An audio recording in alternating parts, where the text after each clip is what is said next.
What's going on? In today's video, I'm going to walk you through the absolute best photo settings for the Canon T7. I'm going to walk through the full photo settings menu and give you the best options to get the highest quality photos out of this camera, as well as of course just which settings you should choose no matter which type of photos or content you want to capture. Now real quick before we get started, I just released my brand new Lightroom preset pack. With just one click, these are going to level up your photos, whether you shoot JPEGs, RAW photos, or any type of photos with this camera. So if you want to learn more about those, or if you want to help support my channel, I'll link those down in the description. But without further ado, let's jump into the menu. So in this video, I'm going to be going over all the image quality settings. So it's these first 4 red pages here. These are all the settings that have to do with the actual quality of the images and, just getting the sharpest, best looking images out of this camera. However, there are of course a bunch of other pages in the settings here that are mostly just different personal preference based things or just functionality of the camera itself rather than, the pure image quality, which are going to be these settings. And so these are the 4 pages I'm going to go over in this video. First of all, we're going to start off right up top here at image quality. So if we click on that, there's a bunch of different options here, but there's really 3 different modes that I would recommend depending on what type of photos you want to shoot. And so first of all, it's going to be this right here. This is the large, the highest quality JPEG option on this camera. And so this will shoot 24 megapixel JPEGs or 6,000 by 4,000 pixel JPEG images. Now this will be the best option if you plan to take photos on this camera and you don't plan on editing them or doing any adjustments with them.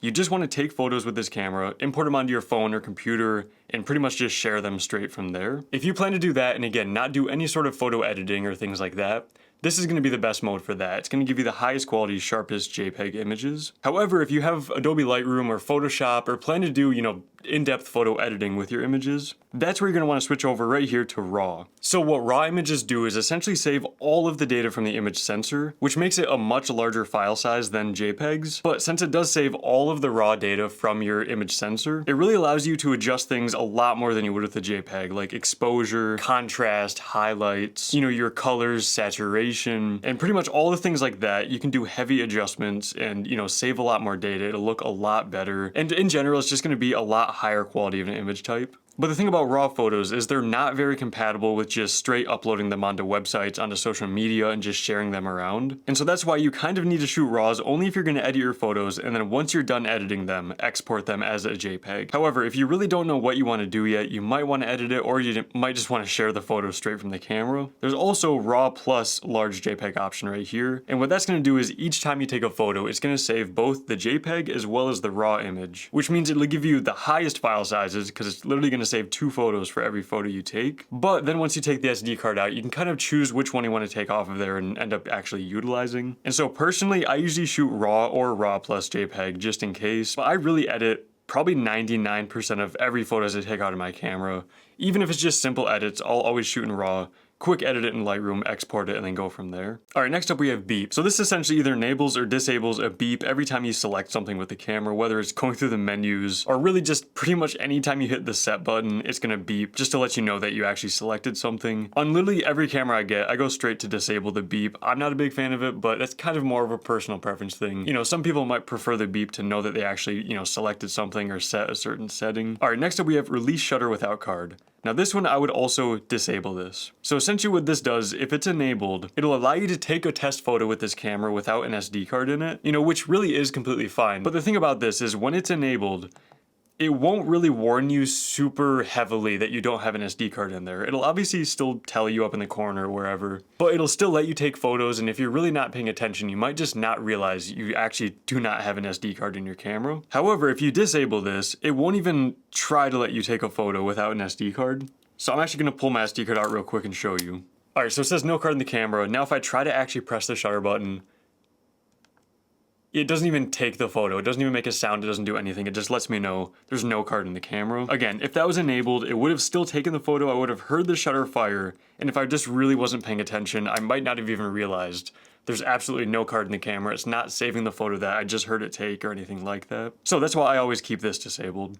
Next up, image review. So this basically shows how long it's going to show the image you just took on your screen after you take it. So obviously you can always go and look at your photos just by hitting this button right here, but this is essentially will automatically show the photo you just took for either, 2 seconds, 4 seconds, 8 seconds, until you have pressed the shutter button or just not display it at all, which I usually keep it on off. All right, next up, these are all the lens corrections for distortion, for vignetting and things like that. I always enable this. Obviously, if your lenses have the ability to correct themselves and just get themselves to look a little bit better, a little bit less vignetting, a little bit less chromatic aberration, whichever other corrections they have in there, you might as well enable that to get the best looking photos you can. All right, next up, red eye reduction. This one's pretty straightforward, but a lot of times if you take photos with flashes, it'll kind of give people that red eye look that you can enable this if that's an issue you find. I personally usually keep this disabled because I don't use the flash very often, and I just personally haven't ran into red eye issues.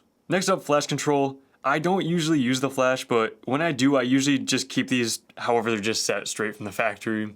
I've never really changed any of these, and when I do use the flash, it works fine for me. But I'm personally just the type of person that never really uses the built-in flash on a camera. All right, here we go. Next up on to page number 2. First up on page 2 is exposure compensation. If you have this in an auto mode, whether it's shutter priority, auto, aperture priority, or one of those automatic modes up on the top dial, pretty much anything except manual mode. This will essentially set how much darker or brighter above, perfectly exposed you want the image to typically be. So obviously when it automatically finds exposure, it tries to set it at the perfect exposure, not at all overexposed or underexposed. But since it does that automatically, you can kind of tell it, okay, I want it a little bit brighter, or I want it to be a little bit darker most of the time. And it'll pretty much just always try to keep the exposure around what you set this at. Next up, auto lighting optimizer. I keep this at low. I don't think this affects your images unless you shoot JPEG, so in RAW, this won't really do anything, but I usually keep this at low or off. Again, I always edit my photos in an editing software, and I can kind of do what this will do in an editing software easily enough. But if you do shoot JPEGs and you just want the best looking photos straight out of the camera, I would mess around with lower standard on this just to get a little bit better looking shadows and highlights essentially.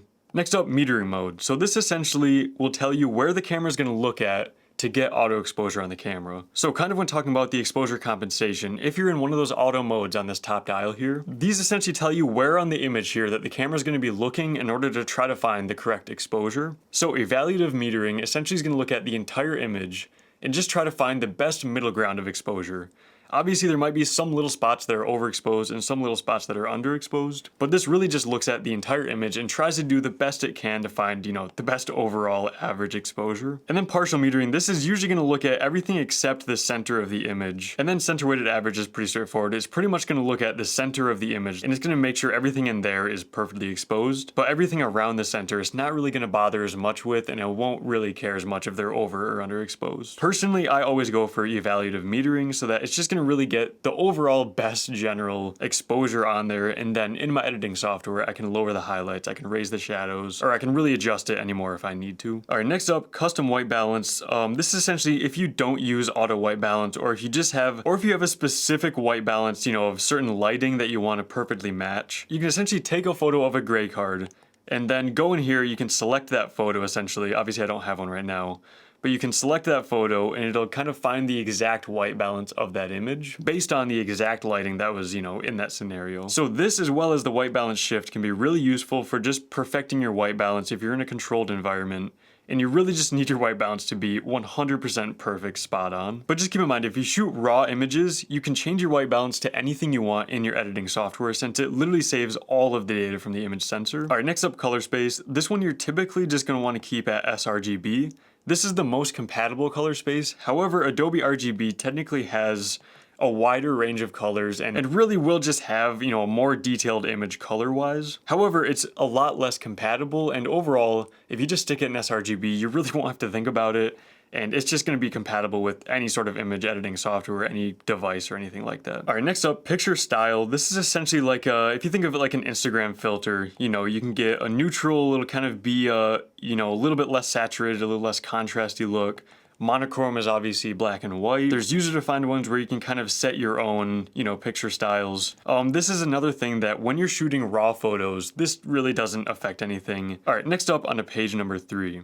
First up, we have dust delete data. Essentially what this does is if you have dust on your sensor that you either can't remove for some reason, or you don't have a sensor cleaning kit, which I would recommend always having one of those laying around, which I'll link down in the description. But let's say there's a little speck of dust right, here on your image. It's always in this one spot on your images. What you can do with this is essentially program it to show the exact location where the dust is at, and it essentially almost covers it up in a way digitally. And again, I would really recommend just cleaning your sensor with a sensor cleaning kit if you have dust on it, but but if that's not an option, this is a way to kind of mask or hide those little dust spots on your sensor. All right, next up and the last for page number 3 here is auto ISO settings. So this essentially sets the maximum ISO this camera will go when you have it set in auto ISO mode. And so if you don't know, the higher your ISO is, the more noisy and grainy your image is going to be. Now I actually have a video where I went through every single ISO setting on this camera so you could see exactly how noisy and grainy it looks at each individual ISO. And I'll go ahead and link that video down in the description if you want to see that. But really with this camera, once you start getting above 1600, you know, once you're at 3200 or 6400 ISO, your images will start to get a little bit noisy and grainy, and some people might just not want that at all. But personally, I keep this at 6400 because I think that's about the limit that I would go to. So 6400 is fine if you really need it, if it's a really dark situation. That's obviously just my personal thoughts though. So I always keep this at 6400.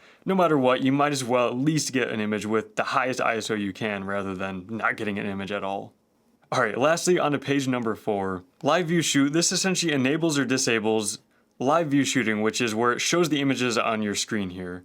Otherwise, you just have to look down at the viewfinder essentially to, you know, see what your photo is going to look like. Now, keep in mind that when you enable live view and take photos with it to where you're just, you know, looking at the screen to take your photos rather than, like I said, looking down the viewfinder, it does enable a different type of autofocus that isn't as good. It's going to be a little bit slower. And overall, when you're shooting photos, I would try to keep this disabled and just look down the viewfinder for taking photos. However, you do need this enabled to record videos. And if you just keep this at enable, this is the button right here you usually use just to switch it on and off. So if you keep it enabled in the settings, you can just switch back and forth using this button right here. Next up, autofocus method. So FlexiZone autofocus right here is essentially going to give you a little box on the screen that you can move around, and it's going to autofocus on whatever's inside that little box. It's pretty straightforward. Live mode is essentially going to look for faces, and it's going to focus on faces when it sees them. Otherwise, it'll just kind of focus on whatever on the screen it kind of thinks is best or thinks is closest to the camera. And then quick mode is essentially like FlexiZone AF. However, it's going to be a little bit quicker, and the camera's really just going to put more emphasis in trying to find focus as fast as possible. Personally, I keep mine at FlexiZone autofocus and just, you know, set the zone wherever I need it to and just focus on whatever's in there. Next up, grid display. This is pretty straightforward. It just either shows no grid on your screen or it shows these different types of grids just overlaid on your image. So if I switch to live view there, you can kind of see that little grid there. It's got all those lines. And then if I switch over to grid 1, you can see there's just a lot less lines there. It's pretty much just for getting proper composition and lining up shots and things like that. So it really doesn't affect your images at all. And obviously it doesn't record that into the image. Next up, aspect ratio. So this you can obviously change to be different aspect ratios.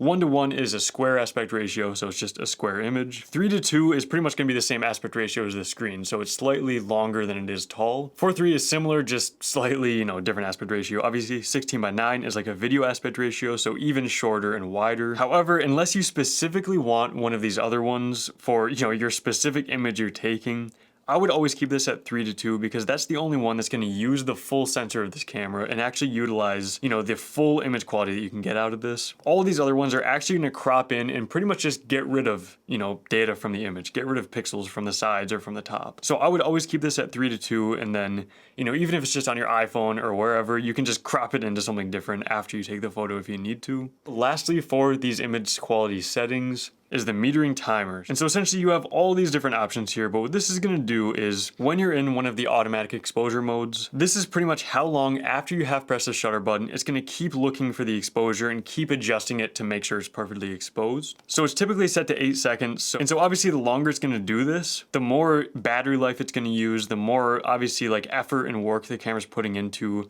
making sure the exposure is still staying good for that long of a time. I personally keep mine at 8 seconds, and I've really never changed it from there, and it works fine for me. Again, I usually use manual mode and get manual exposure, but this is something that you can kind of mess around with if you feel like. But I really think if you keep this at 8 seconds, which is just the standard, you're never really going to notice it, you're never going to think about it, and it's really just going to be fine. And so that is it for the image quality settings to get the highest quality photos out of the Canon T7. Alright, I really hope this video helped you out with your Canon T7. If it did, please consider dropping a like and subscribing to my channel, and I'll see you in the next video.